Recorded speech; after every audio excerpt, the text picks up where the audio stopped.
Mas como a gente identifica o que é um treino gourmet? O que seria esse treino gourmet? Ou treino sushi? Ou como muitos conhecem também, treino fofo, né?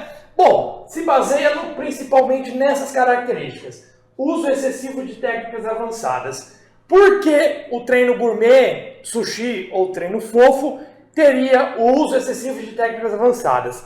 É uma característica muito padrão de quem cria uma metodologia nova. Não é que as técnicas avançadas são erradas de utilizar, são boas, são desenvolvidas exatamente para serem utilizadas, mas o treinamento é baseado em volume e intensidade. Quando você usa, presta atenção nessa palavra aqui, ó, excessiva, né? Uso excessivo. Isso é o mais importante, ou seja, uma extrapolação de uso de técnicas avançadas, eu já vou explicar por quê. Junto com isso aí, muitas vezes você tem mudanças de exercícios frequentes, ou seja, toda hora muda o exercício com a velha frase, para sair da estagnação, a gente vai mudar o estímulo do treinamento para o músculo não se acostumar. Muita gente se apegou muito nessa questão de músculo se acostumar. O músculo ele nunca vai se acostumar com um trabalho pesado. Se você faz um supino pesado, eu estou falando com técnica e amplitude correta, sem ajuda, tá? 4, 5, 6 RM, um supino pesado que exige um estresse mecânico muito grande para ter energia, para ter força, para ter a contração muscular, e já vai ter um esforço empregado muito grande, ele não vai se acostumar com esse trabalho. O músculo se acostuma quando, por exemplo, vamos supor que hoje você faz 200 kg no agachamento, 4 repetições. Daqui 3 anos você faz 200 kg para 12 repetições. Isso não é que o músculo acostumou, houve uma adaptação de força, ou seja, a carga que era pesado antes, hoje não é. Mas o que a gente faz quando isso acontece? Sobe a carga. Ou seja, está ficando leve, aumenta a carga, preservando a técnica e amplitude. Mas muitas vezes as pessoas acham que mudar de exercício de forma frequente vai sair da estagnação quando não vai. Quanto mais você fica mudando exercício, mais difícil é de você criar adaptação neural, mecânica para o aprendizado daquele movimento e construir força. Ou você pretende ganhar força no supino ou no agachamento, fazendo ele um mês, daqui 2 meses faz de novo, aí depois tira, faz de novo. Não, você melhora uma técnica fazendo ela diversas vezes. Como que um powerlift levanta 300 kg do terra? Treinando terra semanalmente durante a carreira inteira dele. É assim que se treina, é assim que se evolui. Como um nadador ganha uma medalha nas Olimpíadas, nadando todo dia a vida inteira dele. É assim para aperfeiçoar qualquer coisa na sua vida. A prática. Mudanças de volume frequente, ou seja, ficar mudando o volume de treino frequentemente. Ó, essa semana 30 séries, a outra 20 séries para o grupo muscular, a outra você vai fazer 45, a outra 10, de forma muito frequente, ou seja, quase uma periodização ondulatória de forma exagerada. Sobe volume de séries, desce volume de séries, sobe volume de repetições, desce volume de repetições e fica bagunçando muito. Mesma coisa do que eu falei anteriormente. Ficar mudando toda hora o volume dificulta a adaptação do treinamento. Porque você nunca vai criar um parâmetro de evolução. Ó, estou fazendo 30 séries por grupo muscular na semana. Na semana que vem eu tenho que fazer 40. Porra, aí já fica muito extenuante. Aí você volta para 20 quando está você acostumando com séries maiores, com volume maior. E fica nessa bagunça semanalmente, frequentemente. Isso dificulta o trabalho, principalmente ficar mudando faixa de repetições. Ó, semana eu trabalho de 8 a 10 RM. Semana que vem de 15 a 18 RM. Depois 4 a 6 RM. Distâncias muito grandes de RM, de trabalhar de faixa de repetições, dificulta você aprender a carga. Vamos supor que você está pegando 120 quilos, 8 repetições por supino. Semana que vem, ao invés de você fazer de 8 repetições, você tem que fazer séries de 15. Você já estava sabendo que aqueles 120 quilos era para 8. Agora, até você achar a carga para 15 repetições, quanto mais avançado o indivíduo, mais fácil ele acha. Mas mesmo assim tem alguma dificuldade. E aí quando você se acostuma com o de 15 repetições, você já tem que mudar para outra faixa de repetições. Ou seja, dificulta um parâmetro de comparação de evolução. Ou seja, se eu faço 4 semanas com um treino de 4 a 12 RM, a cada semana eu sei que a semana anteriormente eu pegava X carga para aquela repetição naquele exercício, naquela ordem. E assim, semanalmente, você consegue ter um parâmetro para comparação. Quando você fica mudando a faixa de repetições, mudando a ordem do exercício, mudando o volume de séries, você não tem essa comparação, porque cada semana é um treino diferente. E aí você não sabe se você está evoluindo bem ou não. Ah, mas o físico mostra isso. Sim, mas para você ter um parâmetro de evolução e trabalhar sistematicamente, de forma organizada no treinamento, você precisa ter esse controle. Não é só jogar coisas de forma aleatória. Outra coisa também que acontece muito com o treino gourmet é o uso de variações sem lógica. Ou seja, vamos fazer um leg press de ladinho para pegar mais glúteo, Vamos fazer o leg press com os pés fechadinhos para trabalhar mais o vasto lateral? Vamos fazer a extensora virando os pés para dentro ou para fora?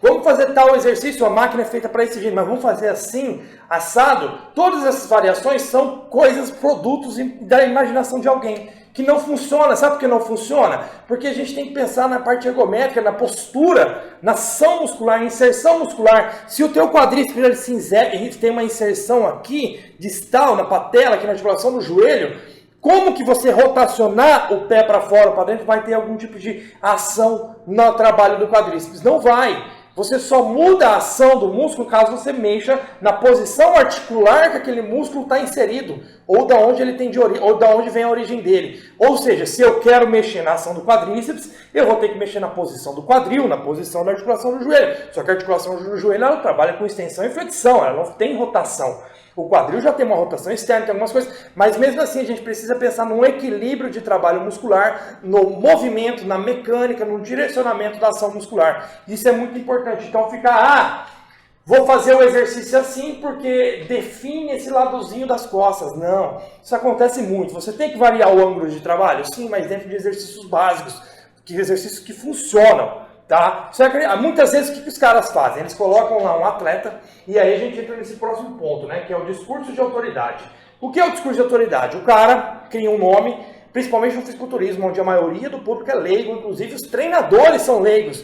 Porque a partir do momento que você tem o ego dos treinadores crescendo, porque as pessoas estão elogiando demais, eles começam a imaginar coisas da própria cabeça. Bom, se eu fizer o exercício assim, vai funcionar porque funciona. Porque eu sou o cara, porque eu sou brabo, porque eu tenho um atleta sempre. O discurso deles são sempre os mesmos, que são discurso de autoridade.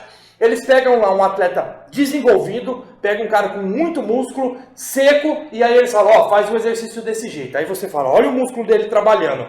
Como se fosse o músculo dele se desenvolveu fazendo aquilo. Não desenvolveu. Sabe por que as pessoas se enganam por isso? Imagem. Você associa o movimento com aquele músculo bem construído e você acha que fazendo aquilo vai ficar daquela forma quando não vai.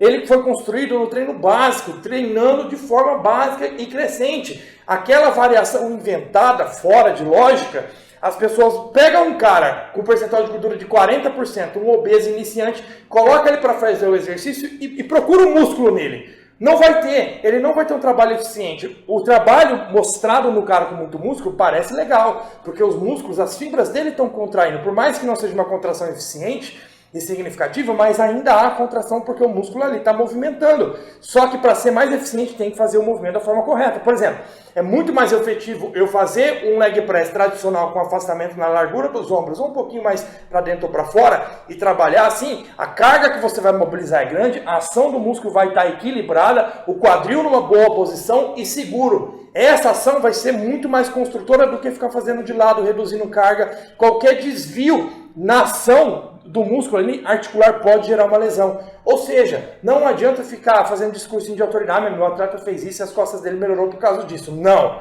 Tempo de trabalho. Eu vou falar sobre essa questão do treino em seguida. Ou seja, mais importante do que ficar inventando modinha é o tempo de trabalho. Lógico que você precisa trabalhar em algumas variações diferentes, alguns ângulos diferentes, mas dentro do que existe em cinesiologia e biomecânica para musculação. Tá? Então não caia no discurso de autoridade, mas eu tenho mais de 5 mil alunos, que eu tenho um monte de atleta pró, que não sei o quê, que eu construí, não sei, o atleta meu melhorou dessa forma. Não, porque não é uma única coisa que muda alguém. Por exemplo, se o cara tem deficiência em bíceps e eu começo a aumentar o volume de séries de bíceps dele, e aí eu coloco um exercício de bíceps ali que a maioria não faz. E aí ele cresce, depois de 1 ano, 2 anos, o bíceps dele está absurdo. E aí eu falo, foi por causa desse exercício aqui. Não, foi por causa desses 2 anos de trabalho, volume de séries aumentado, nutrição, recursos utilizados ali naquele desenvolvimento. Não foi o único fator. O bíceps do Arnold é longo, grosso, tem espessura porque ele fazia rosca direta assim. Não. Primeiro predisposição genética, depois tempo de treino, volume de séries alto e dentro da tolerância dele, dentro da resposta, capacidade de resposta dele. Isso desenvolveu, não foi o exercício fazendo assim assado. Exercícios são importantes? São para construção e periodização do treino? Sim, só que ficar inventando modinha e colocando o resultado tudo em cima de um único movimento ou variações sem lógicas não é o caminho certo, tá? Outra coisa que coloca bastante, colocar um nome comercial para vender. Ou seja, o meu super método X, treino não sei o que, treine, coloca em inglês, pô, colocou em inglês a galera adora, né? Falou em inglês, puta que pariu. Você vende qualquer jeito, você vende para um monte de gente. Toda vez que tem uma receitinha pronta de bolo, metodologia, não sei o que, black, não sei o que, sniper, fodástico, blindado. O cara vende, não sei quem criou isso aqui e o cara é alguém conhecido, vende pra caralho, o cara ganha muito dinheiro em cima disso. Mas deu resultado, eu vou explicar o porquê que deu resultado, tá bom? Toda vez que você vê uma metodologia com um super nome, alguém inventou da cabeça dele, é lógico, ele pegou coisas que já existem e aglomerou, mas ele queria vender alguma coisa, tá? Ele sempre quer vender alguma coisa, não quer dizer que é errado inventar ou que é errado fazer, mas sim que existe uma questão de estruturação e aplicação. Aquilo não é melhor do que outras coisas que já existem, eu vou mostrar para vocês, tá bom? Promessas exageradas. Se esse super método vem com promessas exageradas, pode ter certeza que é enganação. É para te pegar, para pegar o seu dinheiro. Por exemplo, com esse método você vai ter um peitoral maior do que os outros. Com esse método você vai se tornar um atleta pro. Esse é o método que o Jay Cutler usou em 2009 para vencer o Mr. Olympia. Esse é o método que não sei o que, não sei quem. Esse método vai fazer teu quadríceps explodir. Qualquer método que prometa alguma coisa dessa forma, saia fora porque é um charlatão falando. E muitas vezes, eu não tenho nenhuma referência de treinador em nenhum esporte. Mas e o fisiculturismo, os caras lá dos Estados Unidos que preparam atleta pro, para mim não são referência. Por quê? Primeiro porque eu não acompanho o trabalho deles, né? Então como eu posso ter de referência alguém que eu nem conheço o trabalho? Posso conhecer por nome, mas não acompanho. Segundo, porque a maioria não tem um bom conhecimento em bioquímica e fisiologia, o que para você ter um domínio correto da manipulação de algumas variáveis, precisa desse conhecimento. Então eu não uso eles de referência. Referência para mim é um cara que domina a parte fisiológica, bioquímica, tem um bom time, um bom feeling. Uma coisa que eles têm bastante é time, né? Sobre quando tirar aqui, quando colocar aqui, eles têm isso. Mas conhecimento mais a fundo, muitos não têm que eu saiba, tá bom? Então eu não tenho eles como referência. Para mim, referência é alguém que tem conhecimento de verdade, que estuda e se aprimora e trabalha dentro de evidência. Mas ciência não é prática. É prática sim, para fazer um estudo você precisa conduzir isso na prática. Ou seja, para mim testar esse volume de séries, eu preciso pegar o grupo que vai fazer um outro grupo e fazer comparações. Ou seja, há uma metodologia prática ali, há pessoas praticando aquele estudo ali por algumas semanas, por um tempo, e fazendo comparações, cruzando resultados. E não só um estudo, vários estudos baseando aquilo para criar uma evidência. Se existe uma evidência forte, não tem por que você ir contra ela, porque a evidência é bem provada e tem que sempre avaliar a metodologia. Muitos estudos não controlam muito bem as variáveis do estudo, e aí fica meio confuso, tá? Fica exagerando dados. Então, mas enfim, isso são coisas para outra aula.